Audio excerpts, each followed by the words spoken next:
Olá, amigo leitor, amiga leitora, tudo bom com vocês? Eu me chamo Luciano e bem-vindos mais uma vez ao canal do Lúdico. Sim, ou seja, faz um tempo já que eu não volto aqui para poder trocar uma ideia com vocês. Mas apesar das tarefas que eu tenho para fazer no meu cotidiano, eu também estava dividindo esse tempo lendo algumas outras obras que não os quadrinhos. E hoje eu resolvi trocar uma ideia com vocês, cara, sobre Fyodor Dostoiévski. Esse escritor russo que muita gente deve conhecer. O cara é exímio demais em expressar um sentimento de agonia, de extremismo em cima dos seus personagens. E como eu li Crime e Castigo há pouco tempo, então seria bacana a gente trocar essa ideia sobre esse grande autor aqui. Então, senta aí e vamos falar um pouquinho de livro e filosofia?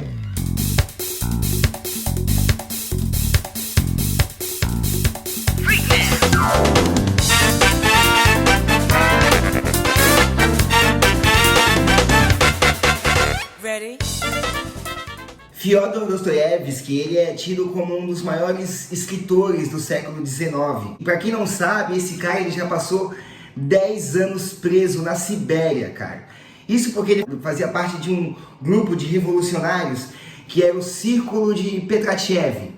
E por conta disso ele passou esses 10 anos na Sibéria de trabalho forçado, sendo até condenado à morte. Só que no último instante, quando ele estava situado no paredão de fuzilamento, essa ordem foi cancelada e aí ele foi obrigado a viver esses 10 anos de trabalho forçado. Então você imagina a sensação de você estar de frente ao cano de um fuzil e no momento de que você acha que já não tem mais esperança, essa ordem é revogada. Você imagina como é que ficou a cabeça desse cara naquele momento.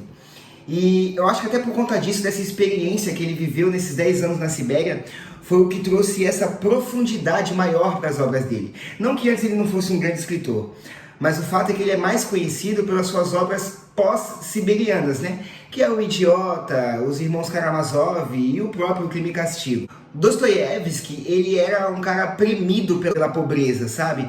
Ele era um cara que não tinha muitos recursos, diferente do seu contemporâneo também, escritor, um grande escritor russo, por sinal, o Lev Tolstói. Apesar de ele ter sido também contemporâneo do Tolstói, teve um cara que viveu na mesma época dele que acabou influenciando toda a sua obra. E eu estou falando de Charles Darwin. Por conta do Dostoiévski, né, ele ter vivido, né, essa época da morte de Deus, né, empregada pelo evolucionismo, que foi elaborado pelo Charles Darwin, né, pensado pelo Darwin, o Dostoiévski ele foi influenciado por essa máxima, o aforismo, né, de que se Deus não existe, tudo é permitido. Sabe? Mais ou menos como essas histórias em quadrinho onde o pessoal pega o que aconteceria se o cara mais forte do mundo virasse um fascista, um ditador, né? Quando eles pegam e antagonizam o Superman. Levar essa extremidade às ações é o que Dostoiévski faz, mas com essa premissa, do que se Deus não existisse, tudo seria permitido. O interessante é que o Dostoiévski ele faz isso de uma forma muito escatológica, sabe? Ele é muito incisivo nos seus personagens e as atitudes dos personagens elas não empregam só uma atitude individual e característica daquele personagem, não. Na verdade, o que o Dostoiévski ele tenta fazer é exprimir o conceito de uma época, né? O raciocínio de uma época, a visão de uma época. E como ele vivia essa fase de mudança de pensamento, ele acabava colocando isso nas suas obras, personificado nesses personagens, né? Então, partindo do princípio de que se Deus não existe, o Decálogo de Moisés, ou seja, os 10 mandamentos, eles acabam sendo revogados. O não matarás, ele perde a validade. Na verdade, ele não perde a validade apenas para os seres ordinários, que são as pessoas que estão impregnadas a seguirem as leis, né? Aos seres extraordinários, aos legisladores, as pessoas que ditam o rumo da humanidade e mudam o curso da história, a essas pessoas elas estão habituadas a pisar com a pata dos seus cavalos as leis, as regras. E se a gente parar para pensar, a gente acaba vendo que os caras que mudaram de fato o curso da história são transgressores, né? Desde Nelson Mandela até Jesus Cristo. São pessoas que acabaram furando a lei, né? Transgredindo a lei. E essa ideia ela é apresentada no livro Crime e Castigo pelo personagem Rodion Romanovich Raskolnikov, que é um estudante de direito que vai para São Petersburgo, né, cursar a sua faculdade, e quem ajuda ele, né, com as despesas acaba sendo a mãe e a irmã. Ele é um cidadão pobre e se pergunta muito que, ainda que ele ande pela lei, pela regra, por que ele não consegue subir na vida? E pessoas que são piolhos, no dizer dele, né, que não valem nada, pessoas más, pessoas de má índole, que não contribuem para a sociedade, por que essas pessoas têm direito à fortuna, né? E é por causa desse pensamento que eles se acharam ser extraordinário, é que todo o embolamento literário dessa obra acaba sendo descrito, né? Rodion, com essa premissa de que ele é um ser extraordinário, então ele se permite amoldar na sua cabeça uma estratégia para ele sair dessa zona de pobreza onde ele se encontra, né? Essa zona de submissão. Então ele decide, cara, pegar umas quinquilharias dele lá e levar para uma usurária, né? A Liana Ivanovich. Ela é uma velha usurária, ela é como se fosse uma agiota, onde ele vai pegar algumas coisas lá, vai deixar com ela penhorado e pegar o dinheiro. Por conta dela ser uma pessoa má, ela trata todo mundo muito mal, ela trata a irmã mal, ela é uma pessoa de má índole, asquerosa. Ele decide então que ele tem o direito de usurpar a fortuna dela de alguma forma. Então ele decide matá-la a machadadas, cara. Esse cara, que é um estudante de direito, que vivia uma vida regrada pela lei, pela ordem, uma pessoa empata até, de certo ponto até generosa, como é expressa muitas vezes no livro, ele decide então virar um criminoso. E ele parte desse princípio, de que ele é um ser extraordinário, de que a isenção da vida dessa senhora vai contribuir para a sociedade, porque ela é uma pessoa má, e por consequência ele vai acabar pegando fortuna dela e ele sim poder planejar a vida dele. Depois que ele comete esse assassinato, né, na verdade um duplo assassinato, porque ele não esperava por isso. A irmã dessa Ivanova, ela acaba estando na cena do crime lá e ele não quer deixar uma testemunha e ele acaba então matando ela também, que era algo que ele não esperava. E esse ponto de inflexão na vida do Raskolnikov, ele acaba trazendo à tona toda a premissa desse livro.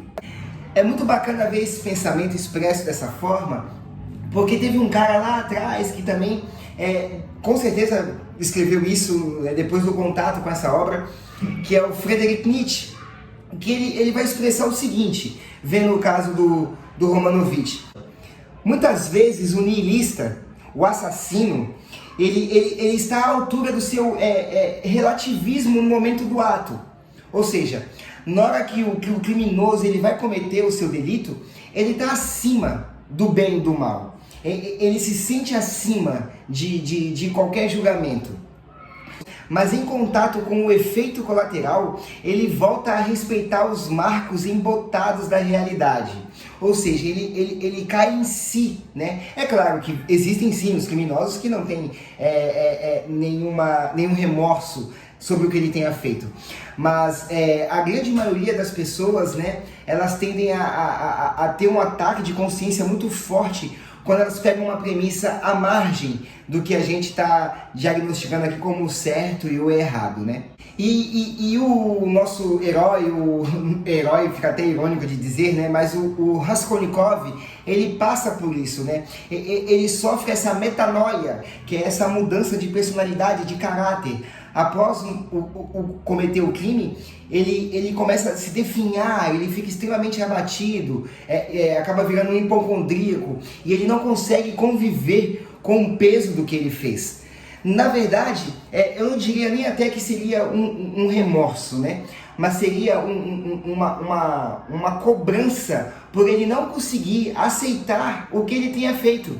Ou seja, ele descobre, por causa do aspecto desse remorso, que ele não é um ser extraordinário, que ele na verdade é um ser ordinário, que ele não consegue conviver com os efeitos colaterais das atitudes que foram desencadeadas por o crime que ele cometeu. E que bacana a gente ver isso, né, cara? Que bacana a gente visitar esse aspecto humano embasado numa obra que é tão densa, tão firme. Porque o Dostoiévski, ele emprega diálogos na narrativa que eles te tocam de uma forma muito incisiva, te trazendo uma empatia com a pobreza, com o cenário da época, com todas as premissas ali apresentadas. Existe um outro pensador que é o Émile Cioran, que ele é de 1911 a 1995, né, foi o que ele viveu. Ele dizia que o Dostoiévski, ele descobriu uma verdade, né, quando ele apresenta essa teoria do ordinário e do extraordinário, só que ele joga isso em cima de um personagem por ele não ter coragem de trazer à tona essa atitude, esse pensamento de uma forma mais crível, trazendo aqui para a realidade. Porque quando ele coloca o arrependimento no Raskolnikov, ele mostra que nem todos podem ser extraordinários. E aí o Cioran, ele acaba defendendo essa premissa de covardia em cima do autor. Bom, pessoal, eu espero que vocês tenham curtido essa troca de ideia. Foi mais uma troca de ideia aqui muito mais casual entre nós, apenas para poder exprimir o que esse livro me trouxe, né, aonde ele conseguiu me acertar. Então, se vocês tiverem gostado desse formato aqui, que eu fiz sem um roteiro, apenas estou aqui com alguns tópicos que eu precisei, né, para me nortear aqui para apresentar o vídeo para vocês. Deixe seu comentário aí embaixo se você já leu também alguma obra do Dostoiévski, e até uma próxima, meus amigos.